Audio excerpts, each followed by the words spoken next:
ایک طوطا زخمی حالت میں جنگل کے بیچ راستے میں پڑا ہوا تھا۔ وہ اس جگہ سے ہل بھی نہیں پا رہا تھا۔ اسی وقت ہاتھیوں کا ایک گروہ اسی راہ پر آ رہا تھا۔ طوطے کے ہوش اڑ گئے۔ جب ہاتھی پاس آ گئے تو طوطے نے اپنے دونوں پنکھ جوڑ لیے اور ہاتھیوں کے سردار سے گزارش کرنے لگا۔ طوطا بولا، اے ہاتھی بھائی، ایک باز نے مجھے پوری طرح سے زخمی کر دیا ہے۔ وہ میری جان لینے ہی والا تھا، لیکن آپ لوگوں کو دیکھ کر اڑ گیا۔ میری جان بچ گئی۔ میں یہاں سے ہل نہیں پا رہا ہوں، اس لیے میری آپ سے گزارش ہے کہ مجھ پر ترس کر کے مجھے کچلے جانے سے بچائیے۔ ہاتھیوں کے سردار کو اس طوطے کو دیکھ کر ترس آ گیا۔ سردار بولا، ہے طوطے، تم ذرا سا بھی پریشان مت ہو۔ میں اور میرے گروہ کے کئی ہاتھی تمہیں ذرا سا بھی نقصان نہیں پہنچائیں گے اور چپ چاپ یہاں پاس سے چلے جائیں گے۔ اس کے بعد تمہیں اپنا خیال رکھنا ہوگا۔ طوطا بولا، آپ سبھی کو بہت بہت دھنیہ واد دیتا ہوں۔ سردار ہاتھی نے اپنے سبھی ساتھیوں سے کہہ دیا اور وہ طوطے کو بچاتے ہوئے وہاں سے چلے گئے۔ اس کے بعد ایک اکیلا ہاتھی چھوٹو وہاں آ گیا۔ طوطے نے اس کے آگے بھی پنکھ جوڑ لیے اور گزارش کی۔ چھوٹو نے غصے میں جواب دیا، یہ بے وقوف طوطے، تو مجھے اپنا راستہ بدلنے کو کہہ رہا ہے؟ میں نے جو بھی کیا ہے ہمیشہ اپنے من کا کیا ہے۔ تو ہٹ جا یہاں سے، میں اپنا راستہ نہیں بدلنے والا۔ اے ہاتھی بھائی، ایسا مت کیجیے، مجھ پر ترس کھائیے۔ تو طوطا رونے لگا، لیکن چھوٹو کو اس پر ذرا ترس نہیں آیا۔ ہاتھی چھوٹو نے طوطے کی بات نہیں مانی اور وہ اپنا پیر طوطے کے اوپر رکھنے ہی جا رہا تھا کہ طوطا بڑی مشکل سے وہاں سے ہٹ گیا اور اس کا پنکھ ہاتھی کے پیر کے نیچے آ گیا۔ طوطا رونے لگا۔ ہاتھی وہیں کھڑا ہو گیا۔ پاس میں ہی ایک چیکو خرگوش اپنی پیٹ پوجا کر رہا تھا۔ اس کے بڑے بڑے کان سے اس کا دھیان ہر طرف تھا۔ اس کے کانوں میں ایک روتے ہوئے طوطے کی آواز سنائی پڑی۔ چیکو کھانا چھوڑ کر ادھر چلا گیا۔ چیکو خرگوش بولا، ہاتھی بھائی، آپ اتنے بڑے اور طاقتور ہو، اس چھوٹے سے جانور پر ترس کھاؤ، اس کی جان کی حفاظت کرو۔ ارے خرگوش، تو ہوش میں تو ہے؟ مجھے اجازت دے رہا ہے؟ میں کسی کی نہیں سنتا اور اپنے ہی دل کی کرتا ہوں۔ بھاگ جا، نہیں تو تجھے بھی مار ڈالوں گا۔ اتنا کہہ کر جیسے یہ چھوٹو نے اپنا پیر طوطے کے اوپر رکھنا چاہا تو جادو ہو گیا۔ چیکو کی آنکھوں سے روشنی نکلی۔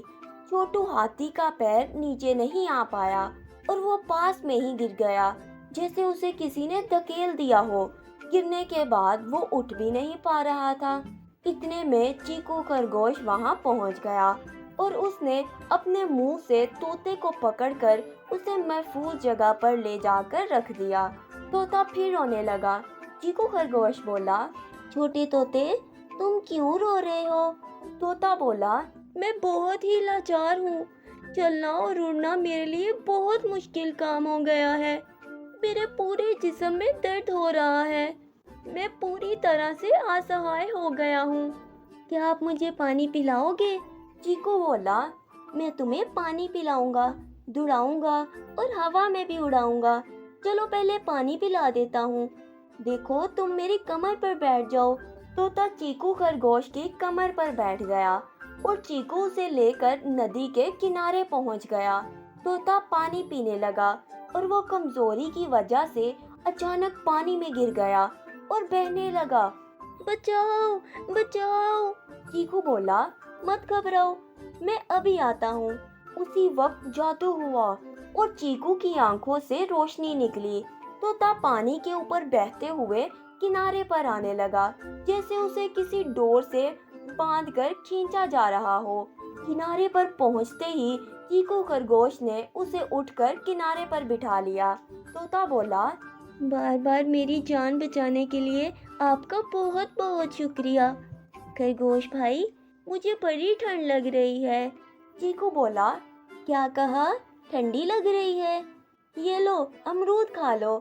اب بتاؤ، ٹھنڈی لگ رہی ہے کیا؟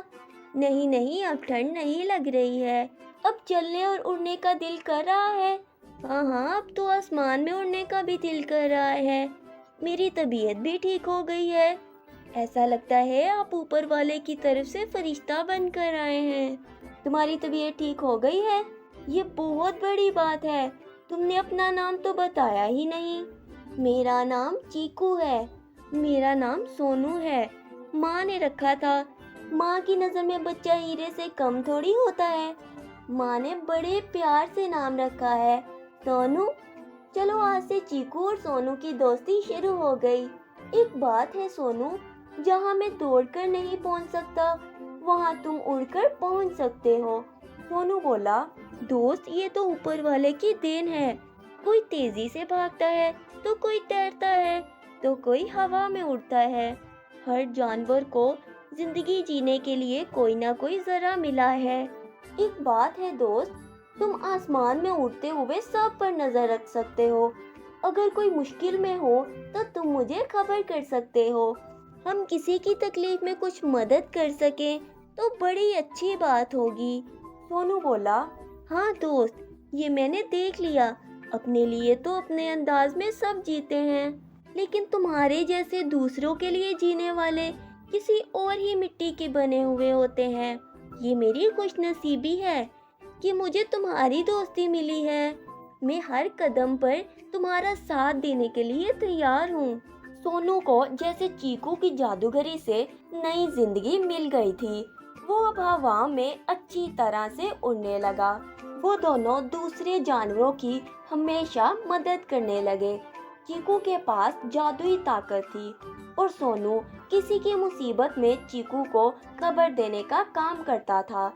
एक दिन सोनू एक दरख्त पर बैठा था और उसी दरख्त के नीचे एक हिरनी ने बच्चा पैदा किया था। बच्चा उठकर माँ का दूध पीने के लिए खड़ा ही हुआ था कि उसी वक्त वहाँ छोटू हाथी आ गया। छोटू हाथी बोला, रे हिरनी, अपने बच्चे को लेकर भाग जा यहाँ से, वरना दोनों को मार दूंगा। हिरनी बोली, हाथी भाई, मेरे बच्चे की पैदाइश अभी अभी हुई है। ये ठीक से चल भी नहीं सकता। कुछ वक्त के बाद मैं इसे लेकर यहाँ से चली जाऊंगी। छोटू हाथी बोला, जल्द से जल्द यहाँ से हट जा, नहीं तो मेरा गुस्सा तुम दोनों की जान लेकर छोड़ेगा। सोनू तोते ने दिमाग लगाया और उड़कर जाकर ये माजरा चीकू खरगोश को बताया। चीकू खरगोश तीर की तरह दौड़कर वहां पर आ गया। छोटू हाथी हिरनी और उसके बच्चे को मारने के लिए आगे बढ़ ही रहा था कि अचानक उसके चारों पैरों में जैसे ब्रेक ही लग गया। वो ना आगे जा पाया और ना पीछे आ पाया। चीकू बोला, क्यों हाथी भाई, आगे बढ़ो या पीछे जाओ, निकल गई सारी अकड़। कमजोर और मजबूरों को सताने में बड़ा मजा आता है। ये भूल जाते हो कि ऊपर वाले को सब कुछ नजर आता है। उसकी लाठी में आवाज नहीं होती, हमेशा अपनी मन की करते रहते थे। अब करो तो जानू। छोटू हाथी ने हमेशा कमजोर और मजबूरों को सताया था, लेकिन अपने आप को इतना बेसहारा कभी नहीं पाया था। बहुत देर के बाद हिरनी चीकू को शुक्रिया अदा करते हुए अपने बच्चे को लेकर वहां से चली गई। चीकू ने छोटू को भी जाने का इशारा किया। चीकू खरगोश बोला, अब चुपचाप सीधे चले जाओ। मैं तो अपनी मर्जी की राह पकड़ कर ही जाऊंगा, तुमसे बदला लेने के लिए फिर आऊंगा। ऐसा लगता है तुम्हारी अकल अभी तक ठिकाने नहीं आई। करो मनमानी, फिर देख लो अंजाम क्या होता है। छोटू हाथी सीधा ना जाते हुए इधर उधर भटकते हुए चलने लगा। चलते चलते अचानक शिकारियों की तरफ से बनाए हुए गड्ढे में धोखे से गिर गया और चिल्लाने लगा। छोटू हाथी बोला, बचाओ बचाओ, कोई बचाओ। वो चिल्लाता रहा, लेकिन उसके पास कोई भी नहीं आया। दूसरों का बुरा करने वाला किसी की करनी का अंजाम भुगत रहा था। जैसी करनी वैसी भरनी। बुरी नीयत, बुरा काम और मनमानी करने वाले का अंजाम बुरा ही होता है। चीकू खरगोश और सोनू तोता अच्छे दोस्त बन गए और अपनी जिंदगी में कामयाबियां हासिल करने लगे।